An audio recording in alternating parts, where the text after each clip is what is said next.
अचलपूर तालुक्यातील शिंदी बुजुर्ग गावात एक गंभीर प्रकरण समोर आले आहे। येथे एक युवकाने दुसऱ्या युवकावर प्राणघातक हल्ला केला।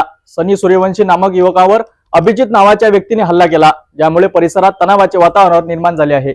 पत्रोड पोलीस स्टेशन हद्दीतील सिंदी बुजुर्ग येथे किरकोळ कारणावरून युवकाची हत्या करण्यात आली। मंगळवारी रात्री अचलपूर तालुक्यातील पत्रोड पोलीस स्टेशन हद्दीतील शिंदी बुजुर्ग येथील अभिजित म्हात्रे यांनी सनी दशरथ भीमसागर वय वर्ष 23 या युवकावर प्राणघातक हल्ला करून त्याला जखमी केले। पत्रोड आरोग्य केंद्र येथे त्याला भरती केले असता त्याचा मृत्यू झाला। या घटनेची सूचना पत्रोड पोलिसांना देण्यात आली।